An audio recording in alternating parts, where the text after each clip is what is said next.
Sermon of the Week, Mantle. "Why is he crying?" he asked. "Don't you know?" she replied. "No, he's been crying for an hour now. Please shut him up. I can't stand crying from a woman or a kid or even a dog. If you don't shut him up, I will," he said, his voice increasing in volume with each word. "I can't. He won't be consoled." "From what?" "I'll console him right into the grave," he said viciously. "Spoiled little brat." With that, she quickly picked him up and carried the crying 8-year-old out of the room onto the large deck adjoining the palace. He sat for a bit, absent-mindedly reading a travel scroll. Soon a man walked into the room, literally dragging a little whimpering boy with him. "What are you doing here?" the man said. He was wearing a priestly robe. The little boy continued to whimper. "Can't you shut him up? I just sent another crying boy out of the room." "Don't you know what's going on?" the priest said. "Yeah, the place is crawling with crying kids. I've had it up to here. Now get that kid out of here," he said rudely. "The king has been shot," the priest said. "What?" the man said. "No, he must be some sort of hoax." "No, I saw it with my own eyes. He's back in his quarters, but won't last long." "What happened? Who did it?" the man asked. "Our King Amon was giving a greeting to some Egyptian dignitaries out in the courtyard. All of a sudden the air was filled with arrows. One just missed us, but at least half a dozen found their mark." "No. Is he?" "I'm sure he is by now," the priest said. "It was like a storm. Arrows from all over the place. The top of the temple, the palace, the wall, the horse gate, probably from the Olive Mount. It was awful. I'd better get over there and get control of things." His skin began to crawl. "Who did you say just sent out of the room?" the priest asked. "The little guy, just turned 8, but cries at the drop of a hat. You realize who you just sent out of this room?" The priest gave him an icy stare. "Your king." King Amon, the son of King Manasseh of Judah, who was Israel's longest reigning king, 55 years, reigned for only 2 years. His assassination remains a mystery to this day. It was believed he was heavily influenced by the Assyrians, whose nation by the year 641 BC was rapidly deteriorating. The Judah contingent hated the Assyrians. As you will remember, they destroyed the northern kingdom of 10 tribes in 722 BC. Egypt was on the rise politically and militarily, and also suspect in the assassination. Remnants of the northern kingdom were also under suspicion, and of course there was always a lone wolf or two looking for a chance for fame. Lastly, the priests hated Amon, and even more so his father Manasseh, both of which had led Israel as far away from God Almighty as they had ever been. Idolatry and child sacrifice were rampant, and the priests were powerless to do anything about it. Likely they wanted their power back far more than they wanted religious reform. In any event, the investigation into Amon's death was long and fruitless. A commission was set up by Amon's chamberlain, Shalom. He was the one who had sent his crying king from the room. He put his wife, the prophetess, in charge of the commission, forever known as Huldah's Commission. But little was determined.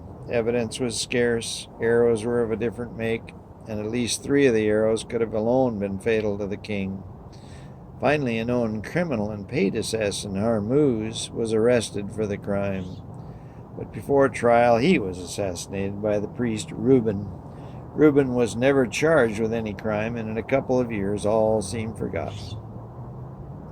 Hilkiah, Israel's high priest, and his son Jeremiah presided over both funerals. 8-year-old Jeremiah was a playmate of the new king of Israel, 8-year-old King Josiah. Jeremiah was born in 650 BC in a suburb of Jerusalem, a few miles northeast of the capital of the then Kingdom of Judah. Anathoth, however, was located in a land belonging to the tribe of Benjamin, one of the 2 tribes of Israel still maintaining a homeland. You'll remember the northern kingdom of 10 tribes fell to the Assyrians in 722 BC. Jeremiah spent his early years learning the priesthood. His life was rather uneventful, but in 631 BC, when he was 18, things took a dramatic turn.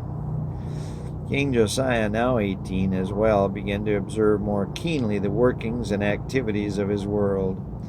He noted that his countrymen worshipped idols, sacrificed anything that lived, including their own children, and generally were determined to maintain immorality unmatched even by the Egyptians, the Assyrians, and the new rising world power, Babylon. He decided, or was moved by his political cabinet, or more likely by his God, that he should do something about it. He sent his Secretary of State, Shaphan, up to the temple, which was in a state of disrepair and neglect. Shaphan was given the commission to speak to Israel's high priest Hilkiah. He was to tell Hilkiah to use the tithes and offerings collected by the priests to renovate and refurbish the temple. No doubt Josiah knew little would come of it, but lo and behold, as the priests started cleaning up the dusty old temple altars and pews, over in a dust-filled corner they found a mildewed old scroll.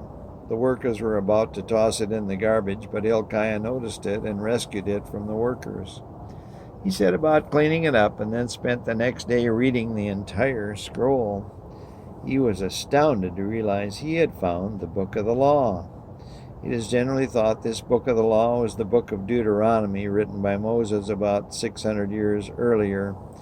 It had been in disuse and discarded and lost, but God never gives up on anyone, and he worked out a scenario to try and get his beloved Israel back on the right track. Surprisingly, for a while it worked. Hilkiah read and reread the Book of the Law, and then read it to Shaphan, the king's scribe and secretary of state. Shaphan took it to King Josiah's palace and read it to the king. Josiah, now very sick of Israel's uncivilized savagery, took things into his own hands and incorporated the Book of the Law into the law of the land. He set about destroying the altars, the idols, Baal worship, and human sacrifice. He had as many of the soothsayers, witches, and psychics executed as he could find, and he restored worship to the true God of heaven. Jeremiah was becoming a priest as all this was going on, and was keenly observant of everything. But just as the Book of the Law changed King Josiah and Israel, it was about to turn his own little life upside down. Mickey Charles Mantle was born in Spavinaw, Oklahoma, October 20, 1931. Spavinaw, Oklahoma is in the very northeast corner of Oklahoma near Route 66. It had a population of 500 in 1931 and has a similar population in 2019. Mickey's father, Mutt Mantle, named him after the Hall of Fame catcher Mickey Cochran. Mutt worked in the zinc and lead mines and died of Hodgkin's disease at the age of 40. The family moved to nearby Commerce, Oklahoma in 1935, a town of 2,500 people. Joplin, Missouri was the nearest city. Mickey played all sports, and by the time he was in high school, the University of Oklahoma came calling, wanting him to be their halfback.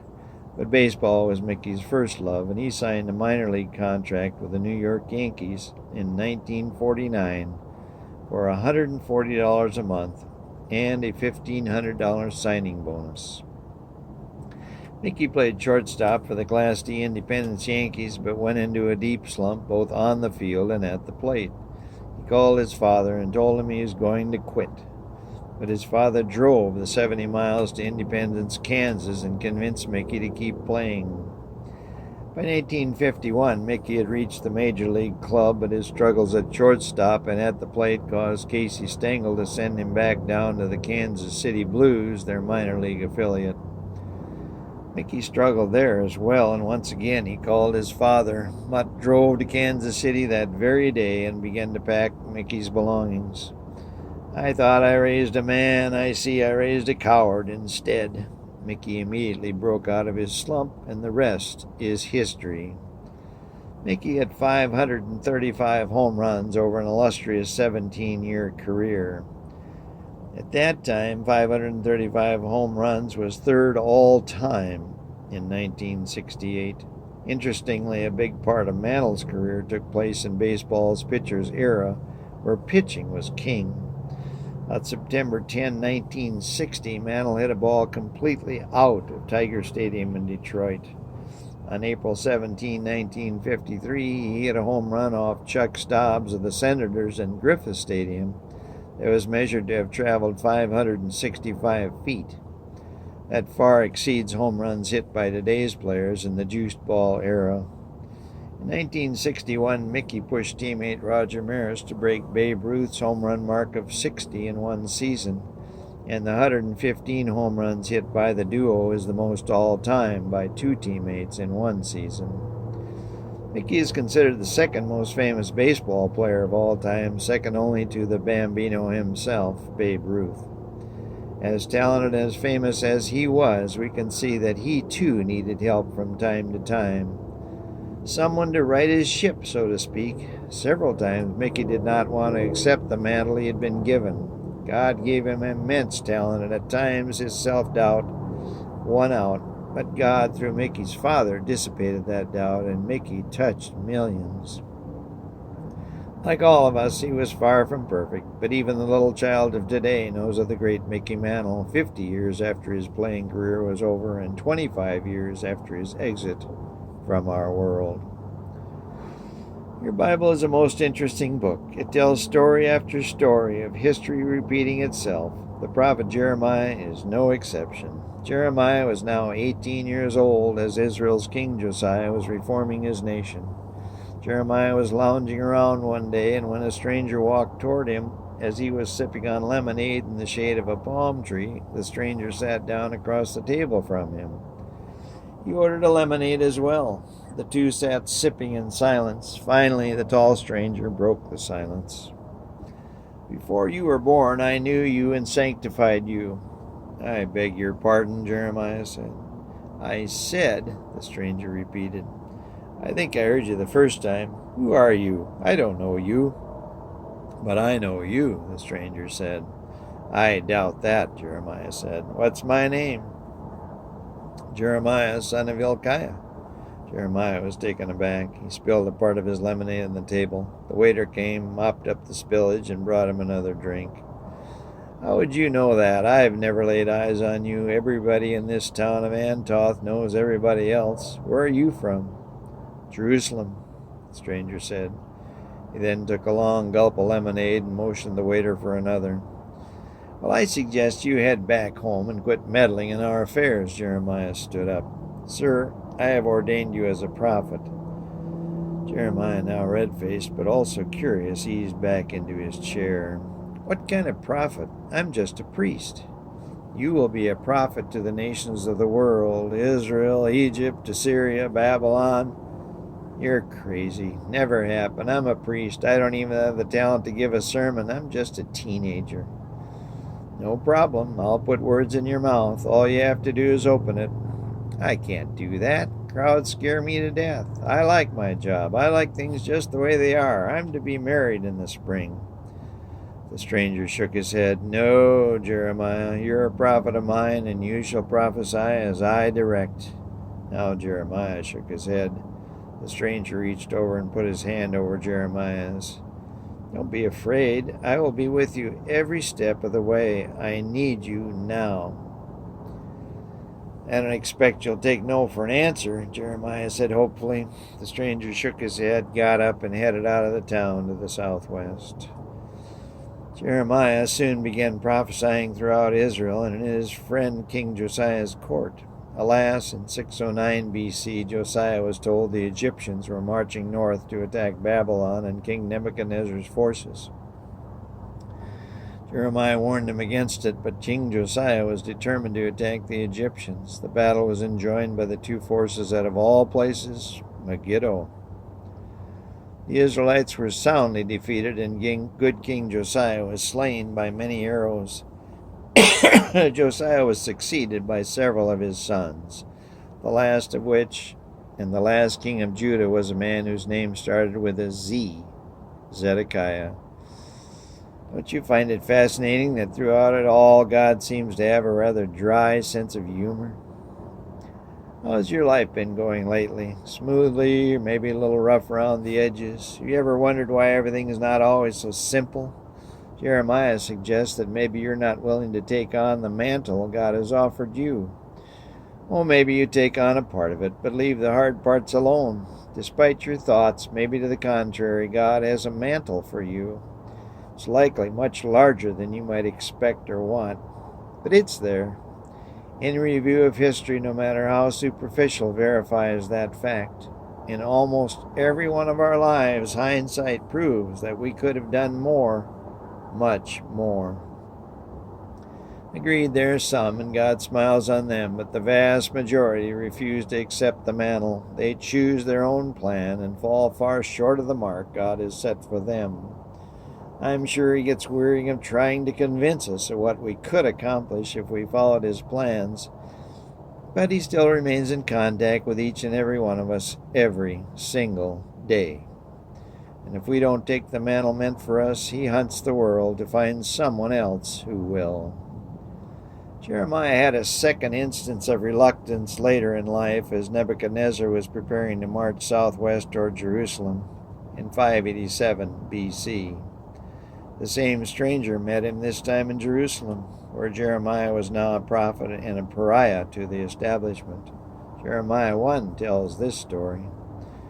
Moreover, the word of the Lord came unto me, saying, Jeremiah, what seest thou? And I said, I see a rod of an almond tree. Then said the Lord unto me, Thou hast seen well, for I will hasten my word to perform it. And the word of the Lord came unto me a second time, saying, What seest thou? And I said, I see a seething pot, and the face thereof is toward the north. Then the Lord said unto me, Out of the north and evil shall break forth upon all the inhabitants of the land. Jeremiah 1:11-14. Over the next several verses, the stranger tells Jeremiah of unspeakable horrors that will befall all of Israel. This culminates with Nebuchadnezzar taking command of the entire civilized world in 605 BC. And the destruction of Jerusalem and Solomon's temple in 587 BC. Jeremiah is released from prison by Nebuchadnezzar and travels to Egypt, where he dies in 561 BC. Why is he crying? The stranger asked. Oh, he cries all the time, the scribe said. But why? He's got a nice house, a view overlooking the Mediterranean Sea here in Egypt. I'm not sure, but he cries a lot, the scribe said matter-of-factly. He's got a beautiful wife. Isn't she the governor's daughter? The scribe nodded again. The stranger went over to where the man was crying. Sir, is there anything I can do to cheer you up? The man just shook his head and continued to sob. The stranger now shook his head. I think it's a combination of things, the scribe said, continuing to write. Yeah, he was in prison, and that's not easy. But he's out now. Babylon is showing signs of weakening. Maybe he will soon be able to return to his city, Jerusalem, isn't it? The scribe nodded and kept writing. Do you hear that, my good man? The stranger said. The crying man did not acknowledge him and kept on crying. Just then the crying man's wife came in the room with a tray containing a large bowl of hot soup. She was a stunningly beautiful woman. She sat down beside the crying man, kissed him several times, and then began to feed him the soup. He kept on whimpering and choked several times as she fed him. Finally, he would eat no more. I love you, dearest, she said, then took the tray and left the room. If I had a wife like that, I wouldn't be crying. I'd be following her to the bedroom and, well, you know what I mean. The scribe nodded. I just can't understand it, the stranger said. I just can't understand you, he said again, leaning over and speaking directly into the crying man's ear. There was no response. It kept more crying. Well, I better be going. Having dinner with Pharaoh at 7. Suddenly the crying intensified. The stranger patted the crying man on his shoulder and turned to leave the room. I think maybe I have an answer for you, the scribe said. What's that? The stranger said, taking hold of the door handle. He knows his God is crying too.